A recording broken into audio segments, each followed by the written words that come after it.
يا أيها الذين آمنوا كتب عليكم الصيام كما كتب على الذين من قبلكم لعلكم تتقون. یہ آیہ کریمہ میں نے آپ کے سامنے تلاوت کی. یا ایہا الذین آمنوا، اے ایمان والو. سورۃ البقرہ میں سے اے ایمان والو. کتب علیکم الصیام، تم پر روزے فرض کیے گئے. کما کتب علی الذین من قبلکم، جیسے کہ فرض کیے گئے تھے تم سے پہلے لوگوں کے اوپر. لعلکم تتقون، تاکہ تم پرہیزگار بنو، تاکہ تم پرہیزگار بنو. تو یہ رمضان المبارک کا وہ برکتوں والا اور رحمتوں والا اور عظمتوں والا اور عزتوں والا مہینہ ہے، جس کا اول حصہ رحمت، اس کی رحمت برستی ہے. پہلے عشرے میں اس کی رحمت برستی ہے تو دوسرے عشرے میں مغفرت کے دروازے کھل جاتی ہیں، اور مغفرت کے دروازے کھلتے ہیں تو پھر اس کے آخر پر جو ہے وہ پھر جہنم سے آزادی کی سند مل جاتی ہے.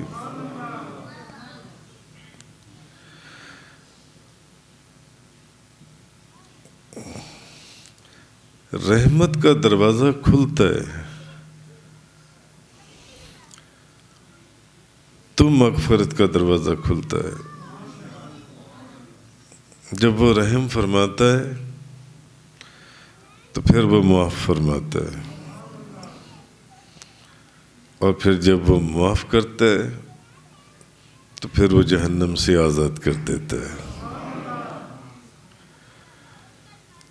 تو یہ عجیب و غریب مہینہ ہے، عجیب و غریب. بھیکی کے اندر حدیث ہے حضرت عبداللہ بن عامر بن عاص رضی اللہ تعالیٰ عنہما کہ رسول اللہ صلی اللہ علیہ وسلم آپ فرماتے ہیں، بلکہ ایک حدیث ابن خزیمہ نے ابو مسعود غفاری سے انہوں نے روایت کی کہ نبی پاک صلی اللہ علیہ وسلم نے فرمایا کہ اگر لوگوں کو یہ معلوم ہو جائے کہ رمضان کیا چیز ہے، جس مہینے کے اندر آج ہم لوگ بیٹھے ہوئے ہیں، نبی کریم صلی اللہ علیہ وسلم نے فرمایا کہ اگر لوگوں کو یہ پتہ چل جائے کہ رمضان کیا چیز ہے تو میری امت تمنا کرتی، یعنی خواہش کرتی، میری امت تمنا کرتی کہ پورا سال رمضان ہی رہے. اگر لوگوں کو یہ پتہ چل جاتا، اگر لوگوں کو یہ پتہ چل جائے کہ رمضان کیا چیز ہے تو نبی پاک صلی اللہ علیہ وسلم آپ فرماتے ہیں کہ میری امت تمنا کرتی کہ سارا سال رمضان ہی رہے بس. کیونکہ یہ وہ مہینہ ہے جہاں کسی حدیث میں تو یہ آتا ہے کہ اللہ تعالیٰ آسمانوں کے دروازے کھول دیتا ہے، اور کسی حدیث میں آتا ہے کہ اللہ تعالیٰ رحمت کے دروازے کھول دیتا ہے، اور کہیں کسی حدیث میں نبی پاک صلی اللہ علیہ وسلم کہ اللہ تعالیٰ جنت کے دروازے کھول دیتا ہے. مگر جب جہنت کے دروازے کھولتا ہے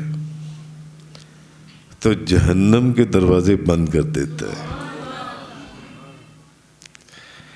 یہ واحد مہینہ ہے جس مہینے میں جنت کے دروازے کھول دیے جاتے ہیں اور جہنم کے دروازے بند کر دیے جاتے ہیں، اور شیطانوں کو جگڑ دیا جاتا ہے.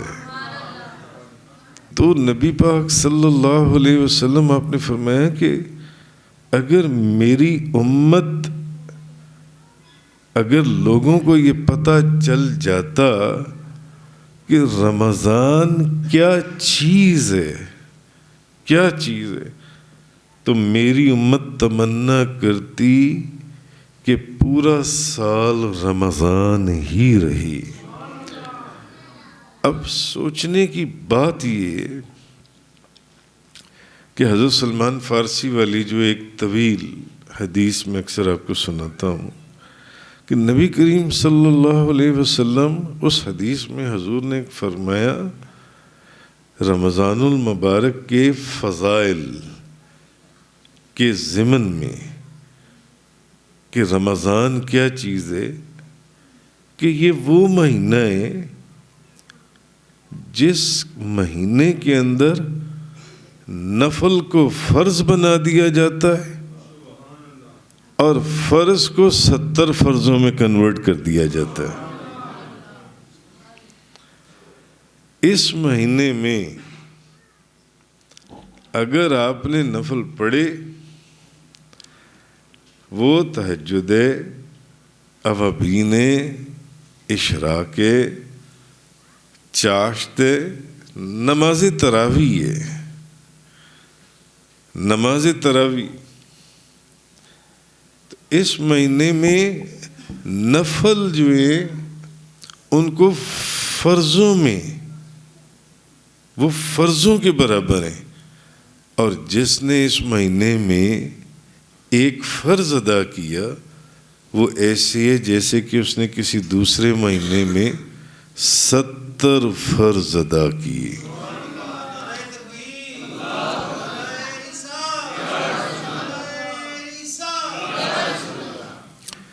وہ ایسے ہے جیسے کہ اس نے کسی دوسرے مہینے میں 70 فرض ادا کیے.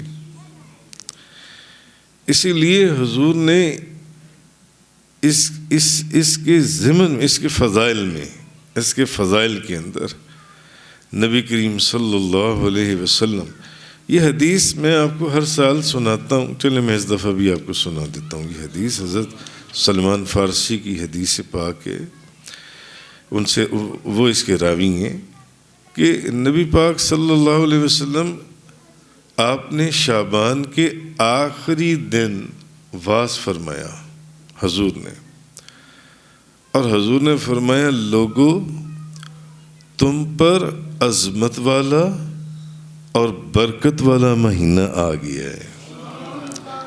شعبان کے آخری دن، اور حضور رمضان میں پہنچنے کی دعا مانگا کرتے تھے. جیسے ہی رجب اور شعبان آتا حضور رمضان میں پہنچنے کے لیے دعا کرتے تھے.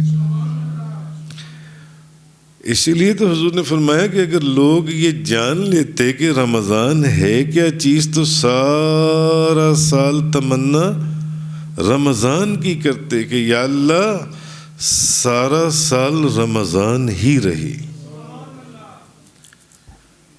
تو حضور نے فرمایا لوگوں تمہارے پاس عظمت والا برکت والا مہینہ ہے. یہ وہ مہینہ ہے، اس مہینے کی عظمت کو سمجھانے کی خاطر نبی پاک صلی اللہ علیہ وسلم نے فرمایا کہ یہ وہ مہینہ ہے جس میں ایک رات ایسی ہے جو 1000 مہینے سے بہتر ہے.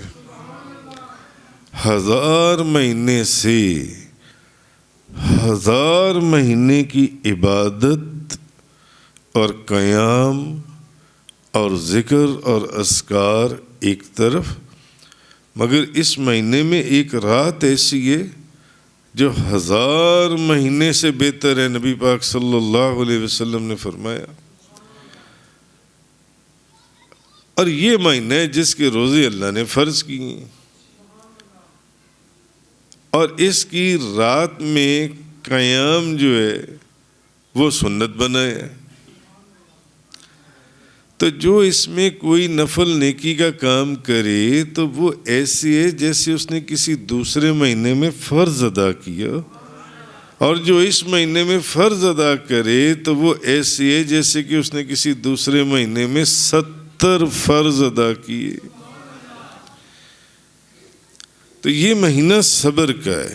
نبی پاک صلی اللہ علیہ وسلم نے فرمایا، اور صبر کا ثواب جنت ہے.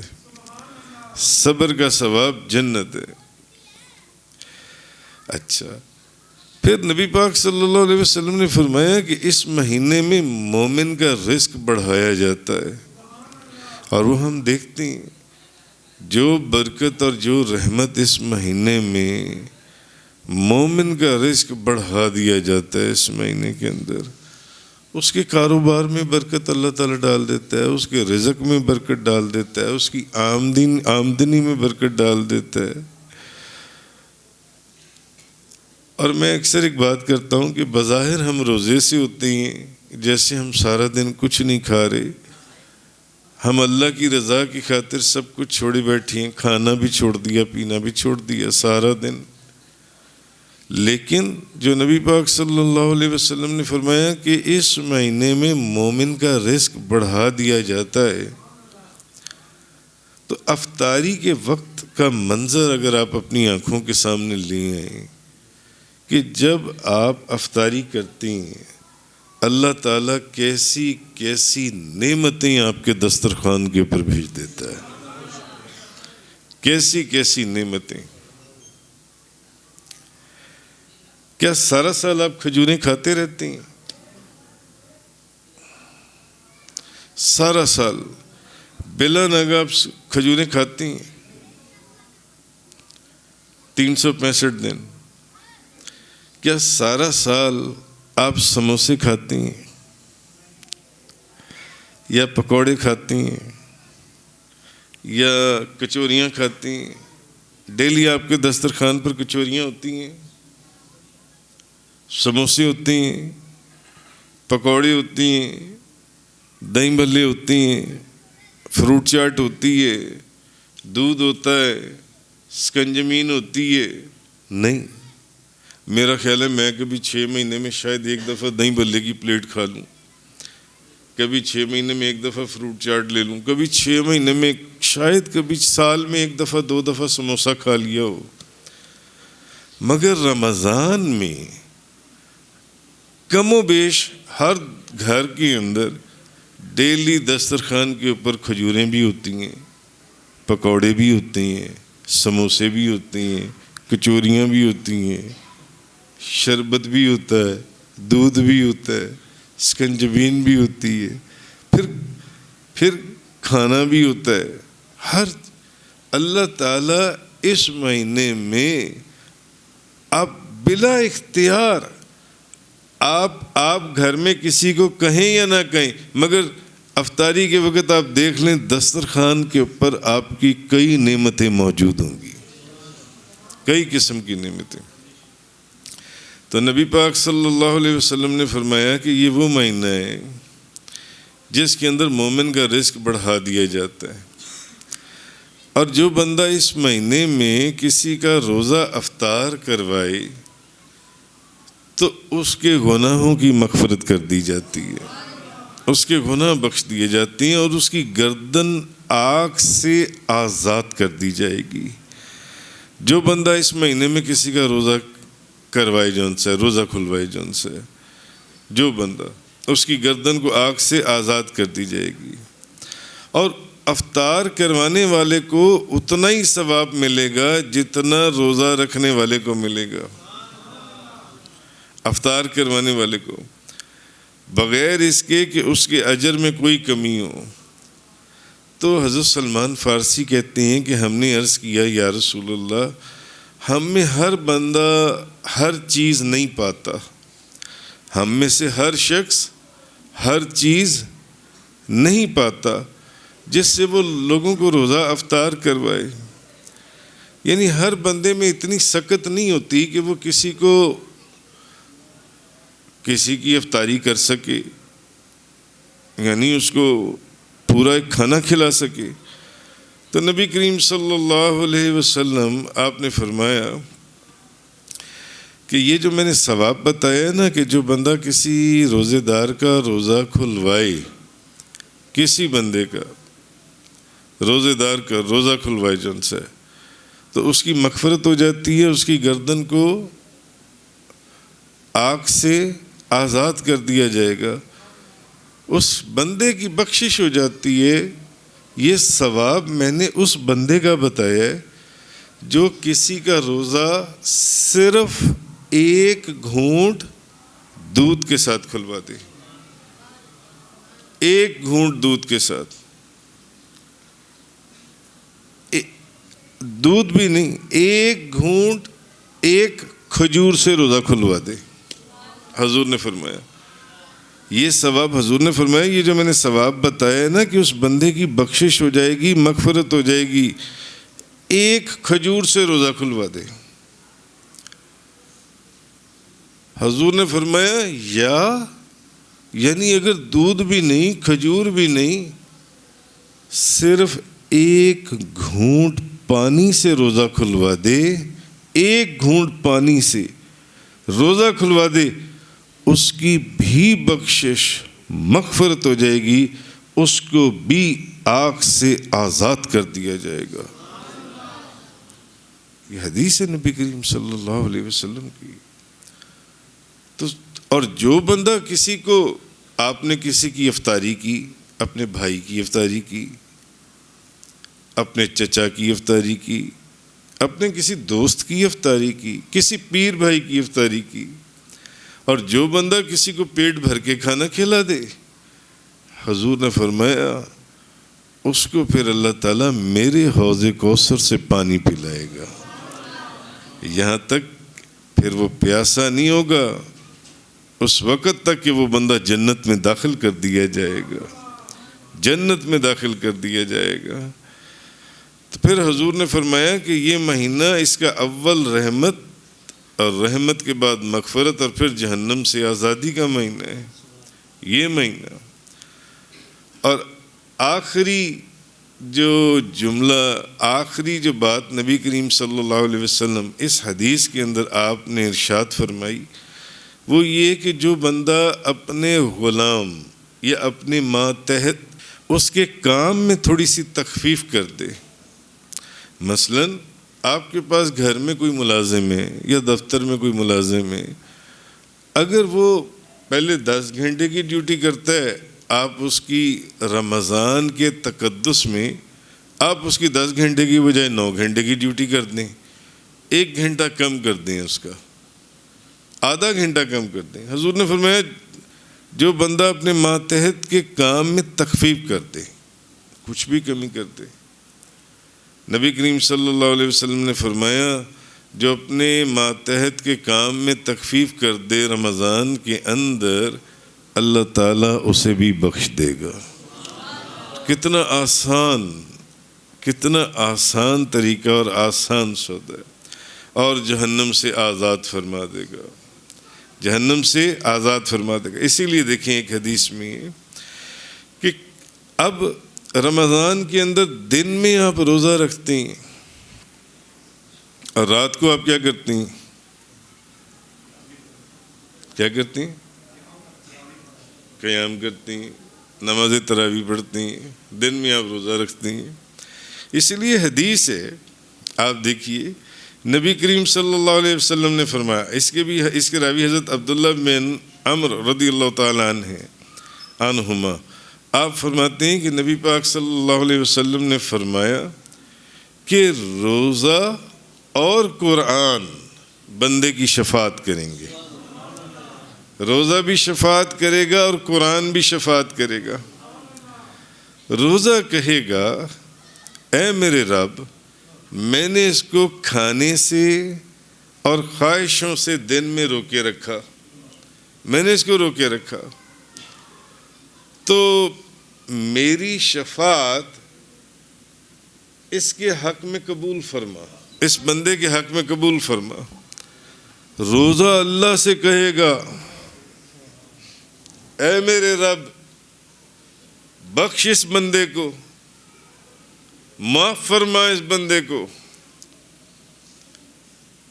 مغفرت فرما اس بندے کی۔ کیونکہ میں نے اس کو کھانے سے بھی روکا، میں نے اس کو اپنی خواہشات کو پورا کرنے سے بھی روکا۔ اور قرآن کہے گا جو لوگ رمضان کی راتوں میں نماز تراویح پڑھتی ہیں، نماز تراویح، کون کون نماز تراویح پڑھتا ہے؟ سب پڑھتی ہیں۔ کون 8 پڑھتا ہے؟ کوئی نہیں۔ کون 12 پڑھتا ہے؟ کوئی نہیں، الحمدللہ رب العالمین۔ اور کون 20 پڑھتا ہے؟ 20 نماز تراویح، ہاں 20 نماز تراویح۔ تو حضرت نبی کریم صلی اللہ علیہ وسلم نے فرمایا روزہ اور قرآن، روزہ بھی کہے گا اے میرے رب، میں نے اس کو کھانے سے بھی روکا، میں نے اس کو اپنی خواہشات کو پورا کرنے سے بھی روکا، اس بندے کے حق میں میری شفاعت کو قبول فرما۔ اور جیسے کہ ابھی الحمدللہ روح تازہ ہو گئی، بھئی میرا خیال تھا کوئی 5-10 بندے ہاتھ اٹھائیں گے کہ جی ہم 8 نمازیں تراویح پڑھتی ہیں، کوئی ہاتھ اٹھائے گا کہے گا کہ جی ہم 20 نمازیں تراویح پڑھتے ہیں، ہاں۔ اور میں نے ابھی 2-3 دن پہلے نماز تراویح کے اوپر ایک لیکچر ریکارڈ کروایا، جس کے اندر یہ بات بتائی کہ صحابہ کرام کے دور سے لے کر علماء، اولیاء، صالحین، مفسرین، محدثین، بزرگان دین کے اندر آج تک اصل میں 20 نمازیں تراویح ہی چلتی چلی آ رہی ہیں۔ اور روح اس لیے تازہ ہو گئی کہ کسی ایک نے بھی ہاتھ نہیں اٹھایا کہ میں 8 پڑھتا ہوں، میں 12 پڑھتا ہوں۔ جب میں نے کہا کہ 20، تو سب نے ایک ہاتھ بھی نہیں، دونوں ہاتھ اٹھا دیے۔ نعرہ تکبیر، نعرہ رسالت۔ یہ حضور سے محبت کرنے والوں کی نشانی ہے، حضور سے محبت کرنے والوں کی۔ جو عمل حضور نے بھلے 3 دن کیا، حضور سے محبت کرنے والے لوگ وہ عمل آج تک کرتے چلے آ رہے ہیں، ہاں۔ تو اب نماز تراویح میں آپ کیا کرتی ہیں؟ کسی کو نہیں پتا؟ قرآن سنتے ہیں اور قرآن سناتے ہیں، ہاں۔ یہ حافظ صاحب ہمیں قرآن سناتے ہیں، یا حافظ غفران صاحب ہمیں قرآن سناتے ہیں، حافظ محمد صاحب ہمیں قرآن سناتے ہیں۔ ان کا کیا نام ہے؟ حافظ احمد صاحب ہمیں قرآن ڈیلی سنا رہی ہوتی ہیں، ہاں۔ اور ہم قرآن سن رہے ہوتے ہیں، ہم قرآن سنتے ہیں۔ تو رات کو ہم قرآن سنتے ہیں، یہ لوگ ہمیں قرآن سناتے ہیں اور ہم لوگ قرآن سنتے ہیں۔ اب نبی پاک صلی اللہ علیہ وسلم نے کیا فرمایا؟ نعرہ تکبیر، نعرہ رسالت۔ حضور نے فرمایا قرآن بھی کہے گا اے میرے رب، میں نے اس کو رات کو سونے نہیں دیا، سونے سے باز رکھا۔ اچھا آپ مجھے ایک بات بتائیں، نماز تراویح سے پہلے آپ کیا کرتی ہیں؟ ہاں، عشاء پڑھتی ہیں، اور عشاء سے پہلے آپ کیا کرتی ہیں؟ کچھ نہیں کرتے؟ ہاں، افطاری کرتی ہیں۔ اور پھر انہوں نے کیا کہا ادریس صاحب نے کہ ہم صرف افطاری نہیں کرتے، افطاری کرنے کے بعد کھانا بھی کھاتے ہیں۔ اچھا اب آپ مجھے ایک صحیح بات، سچی بات بتائیں کہ افطاری کے بعد اور کھانا کھانے کے بعد کیفیت کیا ہوتی ہے؟ ہاں، محمد علی کارپینٹر اس نے کہا افطاری کے بعد اور کھانا کھانے کے بعد بس بندے کا دل کرتا ہے کسی طرح سو جاؤ۔ اچھا سارا سال نیند کی گولیاں، سارا سال نیند کی گولیاں چلتی ہیں۔ رات سونے سے پہلے میں نے میلاٹونن کھانی ہے تاکہ مجھے نیند آ جائے۔ ہاں، مگر افطاری کے بعد کسی کو گولی کھانے کی ضرورت پڑتی؟ گولی کے بغیر نیند آتی ہے یا نہیں آتی؟ آتی ہے۔ کل مجھے یہ کہا جا رہا تھا کہ جو پیاری نیند افطاری کے بعد آتی ہے ہمیں سارا سال نیند نہیں آتی۔ ہاں، اور اکثر لوگوں کی پھر نیند کھلتی ہے جب عشاء بھی گزر چکی ہوتی ہے اور نماز تراویح بھی گزر چکی ہوتی ہے۔ حضور میری تو طبیعت پتہ نہیں مجھے کیا ہو گیا، حضور میں تو بس میں نے افطاری کی ہے اور مجھے تو ہوش ہی نہیں رہا کہ میں کدھر، میں تو بڑی ٹھنڈی ہواؤں میں چلا گیا۔ اچھا بڑی ٹھنڈی اور میٹھی اور پیاری نیند آتی ہے، بندہ بے ہوش ہی ہو جاتا ہے، ہوتا ہے کہ نہیں ہوتا؟ ہوتا ہے نا۔ اچھا اب پھر حدیث سن لیجئے۔ اب روزے نے تو شفاعت کر دی، اس نے کہا مولا اس کو بخش، اس بندے کو بخش دے، میں نے اس کو سارا دن نہ کھانے دیا نہ میں نے اس کو اپنی خواہشات کو پورا کرنے دیا، اور اب پہلے روزہ کہے گا، اب قرآن کہے گا اے میرے رب میں نے اس کو سونے سے باز رکھا، میں نے اس کو سونے سے باز رکھا۔ کون؟ یہ جن لوگوں نے ابھی 2 ہاتھ اٹھائے تھے اور انہوں نے کہا تھا کہ ہم رات کو 20 نمازیں تراویحاں پڑھتی ہیں، میں نے ان کو سونے نہیں دیا، میں نے ان کو سونے نہیں دیا، یہ نماز تراویح پڑھتے رہے بلا ناغہ جو لوگ 20 رکعت نماز تراویح، شکلیں بولتی ہیں کہ 20 رکعت نماز تراویح پڑھنے والوں کی کیسی مبارک صورتیں ہیں۔ تو میں نے روز قرآن کہے گا میں نے اسے سونے نہیں دیا، تو میری شفاعت، یا اللہ میری شفاعت اس بندے کے حق میں قبول فرما، تو اللہ تعالی روزے کی بھی اور قرآن کی بھی شفاعت آپ کے حق میں قبول فرما لے گا۔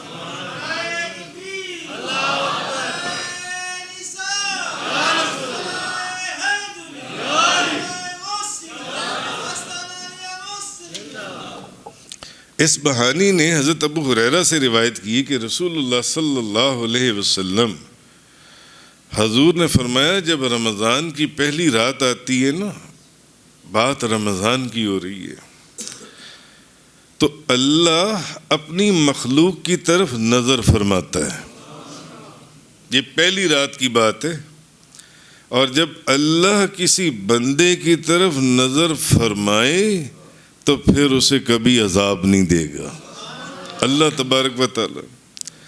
اور یہ جو رمضان کا مہینہ نا، رمضان کا مہینہ، اس مہینے میں ہر روز اللہ کے رسول نبی کریم صلی اللہ علیہ وسلم نے فرمایا اللہ تعالی 10 لاکھ لوگوں کو جہنم سے آزادی عطا فرماتا ہے۔ 10 لاکھ لوگوں کو اللہ تعالیٰ جہنم سے آزاد فرماتا ہے، اور جب 29ویں رمضان ہوتی ہے تو نبی پاک صلی اللہ علیہ وسلم نے فرمایا کہ پورے مہینے میں جتنے آزاد کیے گئے ہوتے ہیں 29ویں رمضان کو تو پورے مہینے میں کتنے لوگ آزاد کیے گئے ہوتے ہیں جہنم سے؟ 10 لاکھ کے حساب سے 2,80,00,000۔ بھائی 29ویں کی جب رات آتی ہے، بات اس کی ہو رہی ہے کہ 10 لاکھ تو ہر روز جہنم سے آزاد کرتا ہے۔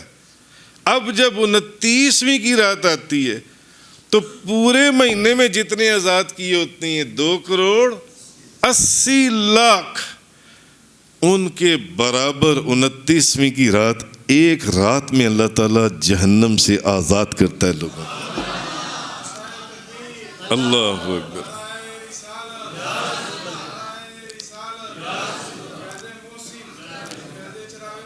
پھر عید الفطر کی رات آتی ہے، اب فرشتے خوشیاں کرتے ہیں اور اللہ اپنے نور کی خاص تجلی فرماتا ہے عید الفطر کی رات۔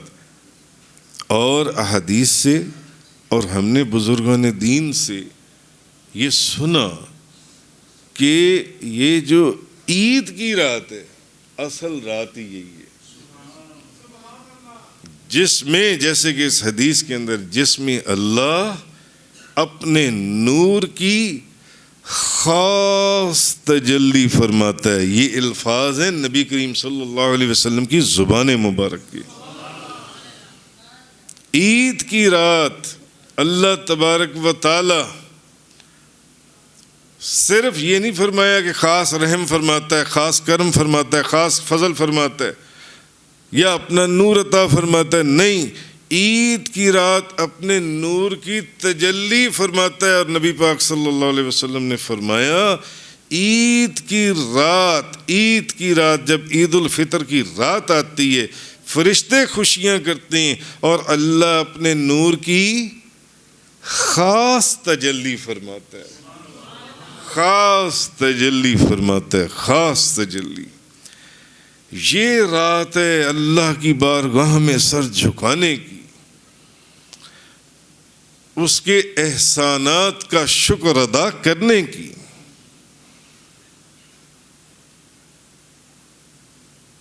اس کی نعمتوں کے اوپر اس کا ذکر کرنے کی رات ہے یہ عید الفطر کی رات۔ عید الفطر کی رات جن سی ہے۔ مگر آج عید الفطر کی رات کیا ہوتا ہے بتائیں؟ معاذ اللہ، استغفر اللہ، آج عید الفطر کی رات میں کیا ہوتا ہے؟ کم و بیش مگر ایکسیپشنل اپنی جگہ پر ہیں، جو خاص لوگ ہیں، جو واقعی روزوں کا، رمضان کا اللہ کی بارگاہ میں حق ادا کرنے والے لوگ ہیں۔ آج عید الفطر کی رات کیا ہوتا ہے کہ جتنی نیکیاں سارے مہینے میں کی ہوتی ہیں اس سے 10 گنا زیادہ لوگ گناہ کر کر بیٹھی ہوتی ہیں۔ عجیب و غریب، گندا اور بےہودہ ماحول ہوتا ہے، غلیظ ماحول ہوتا ہے، مارکیٹوں کے اندر، بازاروں کے اندر، دکانوں کے اوپر۔ نبی پاک صلی اللہ علیہ وسلم نے فرمایا پورا مہینہ جتنی دنیا اللہ نے بخشی ہوتی ہے نا، اتنی دنیا ایک عید الفطر کی رات کو اللہ تعالیٰ اپنے نور کی خاص تجلی فرماتا ہے اور پھر فرشتوں سے پوچھتا ہے کہ اے گروہ ملائکہ، مجھے بتاؤ کہ اس مزدور کا بدلہ کیا ہے جس نے کام کر لیا ہو۔ مجھے بتاؤ جس مزدور نے اپنا کام پورا کر لیا اس کی مزدوری کیا ہے؟ اللہ فرشتوں سے پوچھ رہا ہے۔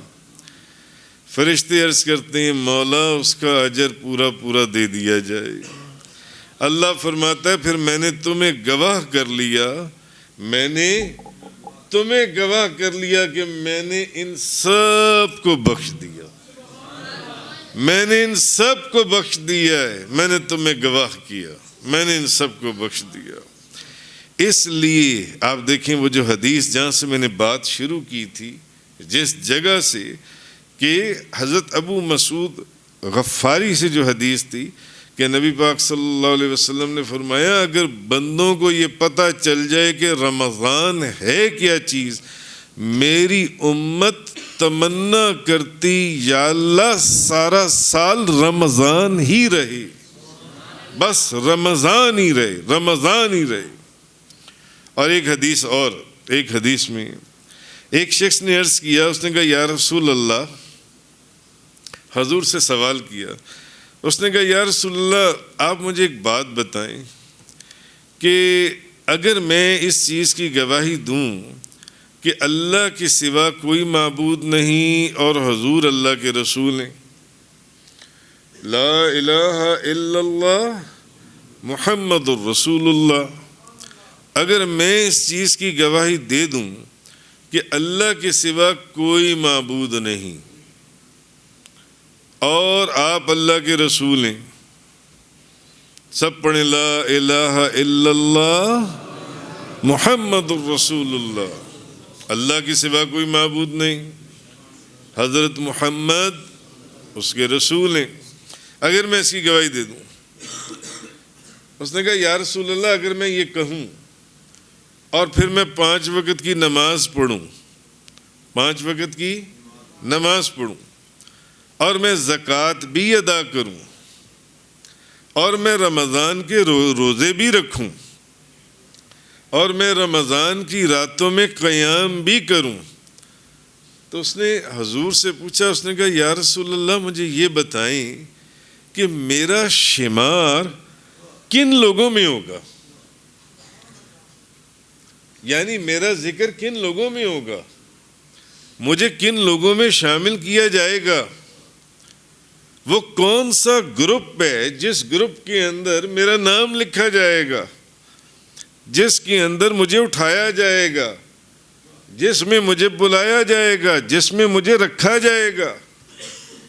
یعنی اس شخص نے حضور سے یہ پوچھنے کے لیے یہ چیز، اس نے کہا یا رسول اللہ اگر میں یہ کہہ دوں لا الہ الا اللہ محمد الرسول اللہ، اور پھر اس نے کہا یا رسول اللہ اس کے بعد میں نماز بھی پڑھوں اور 5 وقت کی نماز پڑھوں، 5 وقت کی نماز پڑھوں۔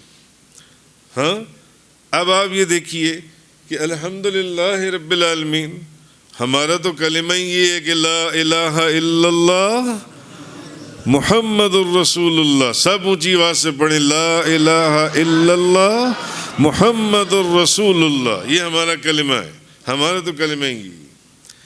اچھا پھر ہم میں سے کون 5 وقت کی نماز پڑھتا ہے؟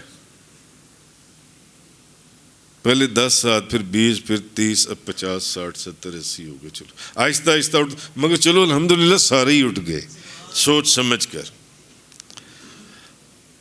5 وقت کی میں نماز بھی پڑھوں، ہاں اچھا پھر حضور نے فرمایا میں زکوٰۃ بھی، کون پوری زکوٰۃ ادا کرتا ہے؟ دونوں ہاتھ اٹھاؤ۔ پوری زکوٰۃ ادا کرتا ہے، جو پوری زکوٰۃ ادا کرتا ہے، کیونکہ انہوں نے اس دفعہ پوری زکوٰۃ ادا کی ہے۔ انہوں نے مجھے مدرسے کے لیے 4,10,000 روپے کا چیک کاٹ کے دیا ہے نا۔ اس بچے نے مجھے 4 لاکھ روپے کا چیک کاٹ کے دیا کہ بابا جان یہ میری زکوٰۃ بنتی ہے، یہ صرف آپ کے مدرسے میں جائے گی اور کہیں نہیں جائے گی۔ اس بچے نے، جو بندہ پوری زکوٰۃ ادا کرنے والا ہے، جو بندہ پوری کیلکولیشن کرنے والا ہے، میں یا رسول اللہ میں کلمہ بھی پڑھوں لا الہ الا اللہ محمد الرسول اللہ، میں 5 وقت کی نماز بھی پڑھوں، ہاں میں 5 وقت کی نماز بھی پڑھوں، اور پھر یا رسول اللہ میں زکوٰۃ بھی پوری ادا کروں، میں زکوٰۃ ادا کروں، اور میں رمضان کے روزے بھی رکھوں، اور میں رمضان کے روزے بھی رکھوں، اور پھر میں رکھوں، اور پھر رمضان کی راتوں کا قیام بھی کروں، یا رسول اللہ مجھے بتائیں میرا شمار کن لوگوں میں ہوگا، میرا شمار کن لوگوں میں ہوگا؟ نبی کریم صلی اللہ علیہ وسلم حضور نے فرمایا نعرہ تکبیر، نعرہ رسالت۔ حضور نے فرمایا بھائی اس کا جو بندہ یہ کرے نا اس کا شمار۔ اب نبیوں کے بعد سب سے اعلیٰ درجہ کس کا ہے؟ صدیقوں کا، صدیقین اور شہداء۔ نبیوں کے بعد جو سب سے بڑا درجہ ہے صدیقین کا۔ حضور نے فرمایا تمہارا شمار صدیقین اور شہداء میں سے ہے۔ نبیوں کے بعد سب سے بڑا درجہ ہے صدیقین کا۔ جو بندہ اتنا کہتا ہو لا الہ الا اللہ محمد الرسول اللہ، 5 وقت کی نماز پڑھتا ہو، پوری زکوٰۃ دیتا ہو، زکوٰۃ میں کنجوسی نہ کرتا ہو، کیلکولیشن اندازوں سے نہ کرتا ہو، کیلکولیشن اندازوں سے نہ کرتا ہو، گاڑیاں رکھی ہوئی ہیں لوگوں نے 4-4 کروڑ روپے کی اور زکاتیں دیتے ہیں 10-10 ہزار، 50-50 ہزار، 1-1 لاکھ روپیہ۔ زکوٰۃ کیلکولیٹ ہی نہیں کرتے، اندازے لگاتے ہیں اپنے ذہنوں سے۔ جب تکلیفیں، پریشانیاں، مصیبتیں، بیماریاں ان کے گھروں میں گھستی ہیں، حادثات ان کے گھروں میں گھستی ہیں، پھر دوڑتے ہیں اور بھاگتے ہیں اور دیکھتے ہیں اب کدھر جائیں، کیا کریں، پتہ نہیں کیوں یہ ہمارے پر مصیبتیں نازل ہو رہی ہیں۔ اس وقت وہ حدیث یا قرآن پاک کی وہ آیات ہی ذہن میں نہیں رہتی کہ زکوٰۃ پوری ادا نہ کرنے والے جو ان سے ان کا مال برباد کر دیا جاتا ہے، ان کے گھروں کے اندر بربادی کے، ذلت کے دروازے کھول دیے جاتے ہیں۔ حدیث ہیں، ان کے مال اور گھر بال کو ہلاک کر دیا جاتا ہے۔ تو جو لوگ لا الہ الا اللہ محمد الرسول اللہ کہنے والے ہیں، 5 وقت کی نماز پڑھنے والے ہیں، پوری زکوٰۃ ادا کرنے والے ہیں، رمضان کے روزے رکھنے والے ہیں، اور پھر رمضان کے صرف روزے نہیں، رات کو نماز تراویح بھی پڑھنے والی، راتوں کا قیام کرنے والی، ان کا شمار حضور نے اس بندے کو کہا جس نے حضور سے سوال کیا تھا صدیقین اور شہداء میں۔ تو اللہ ہمیں حق بیان کرنے، سننے، سمجھنے اور اس پر عمل کرنے کی توفیق عطا فرمائے۔ وآخر دعوانا ان الحمدللہ۔